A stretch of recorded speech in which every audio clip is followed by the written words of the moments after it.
బీహార్ రాజకీయాలని దశాబ్దాల పాటు శాసించిన లాలూ ఫ్యామిలీ ఇప్పుడు రెండుగా చీలిపోయింది.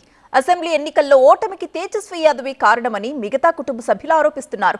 తన తల్లిదండ్రుల్ని మానసిక వేధింపులకు గురిచేస్తున్నారని, దీనిపై దర్యాప్తు జరపాలని ప్రధాని మోదీకి లాలూ పెద్ద కుమారుడు తేజ్ ప్రతాప్ యాదవ్ విజ్ఞప్తి చేయడంతో ఈ గొడవలో కొత్త ట్విస్ట్ వచ్చింది. అయితే తన ఫ్యామిలీ గొడవని తానే పరిష్కరించుకుంటానని తెలిపారు లాలూ యాదవ్. బీహార్ ఎన్నికల్లో ఓటమి లాలూ ప్రసాద్ యాదవ్ కుటుంబంలో చిచ్చును రేపింది.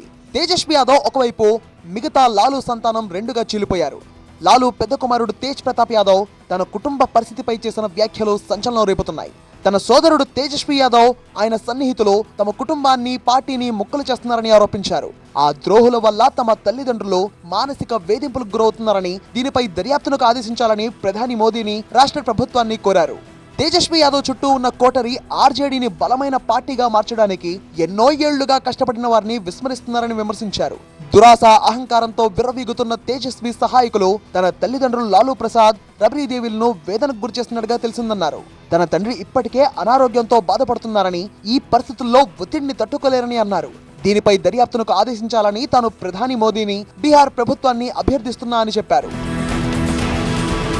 అంతకుముందే తమ్ముడు తేజస్వి యాదవ్ పై తీవ్ర ఆరోపణలు చేశారు లాలూ కుమార్తె రోహిణి ఆచార్య. తాను రాజకీయాల నుంచి వైదొలుగుతున్నానని, కుటుంబంతోనూ సంబంధాలు తెంచుకుంటున్నానని రోహిణి ఆచార్య ప్రకటించారు. ఆర్జేడీ ఎంపీ సంజయ్ యాదవ్, తేజస్వి మిత్రుడు రమీజ్ ఖాన్ కారణంగానే ఆమె పార్టీని వీడుతున్నట్టుగా తెలిపారు. ఇదే సమయంలో లాలూ మరో ముగ్గురు కుమార్తెలు కూడా పాట్నాలోని ఆయన ఇంటి నుంచి ఢిల్లీకి వెళ్లిపోయారు. లాలూ పెద్ద కుమారుడు తేజ్ ప్రతాప్ యాదవ్ ను ఆర్జేడీ నుంచి బహిష్కరించడంతో ఆయన వేరే పార్టీ పెట్టుకుని ఈ ఎన్నికల్లో పోటీ చేసి ఓడిపోయారు. ఆయన తన సోదరి రోహిణికి మద్దతు తెలిపారు. అంతకుముందు రోహిణి ఆచార్య చేసిన వ్యాఖ్యలు సంచలనంగా మారాయి. తేజస్వి యాదవ్ సన్నిహితుల వల్ల తాను తన కుటుంబానికి దూరమైనట్టుగా ఆమె వాపోయారు. సంజయ్ యాదవ్, రమీజ్ వల్ల తమ ఇంట్లో విభేదాలు వచ్చినట్టుగా తెలిపారు. తనను తన కుటుంబం నుంచి దూరం చేశారని, తాను కిడ్నీ దానం చేసిన తర్వాత కోట్ల రూపాయలు తీసుకున్నట్టు అబద్ధాలు చెప్తున్నట్టుగా రోహిణి ఆరోపించారు. ఇంట్లో గొడవల కారణంగా రాజలక్ష్మి, రాగిని, చందాలు, లాలూ, రబరీదేవి నివాసం నుంచి బయటకు వెళ్లారు. గత కొద్ది రోజులుగా జరుగుతున్న పరిణామాలతో వీరంతా బాధపడుతున్నారని తెలుస్తోంది. ఇప్పుడు లాలూ ఇంట్లో ఆయనతో పాటు రబరీదేవి, మరో కుమార్తె మీసా భారతి మాత్రమే ఉన్నారు. లాలూ, రబరీదేవులకు మొత్తం 7 కుమార్తెలు, 2 కుమారులు. మీసా భారతి, రోహిణి ఆచార్య, రాగిని యాదవ్, హేమా యాదవ్, అనుష్కారావు, తేజ్ ప్రతాప్ యాదవ్, తేజస్వి యాదవ్, రాజలక్ష్మి యాదవ్ ఉన్నారు. అయితే కుమారులు ఇద్దరు రాజకీయాల్లో యాక్టివ్ గా ఉన్నారు.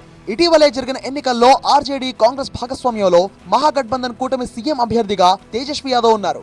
ఒకవేళ ఈ కూటమి విజయం సాధిస్తే ఆయన సీఎం అయ్యేవారు. అనుకున్న విధంగా సీట్లు రాకపోవడం, అధికారంలోకి రాకపోవడంతో లాలూ కుటుంబంలో విభేదాలు తారాస్థాయికి చేరాయి. ఈ విభేదాల నేపథ్యంలో ఆర్జేడీ పార్టీలోనూ గడ్డు పరిస్థితులు ఎదురయ్యే అవకాశాలు కనిపిస్తున్నాయి.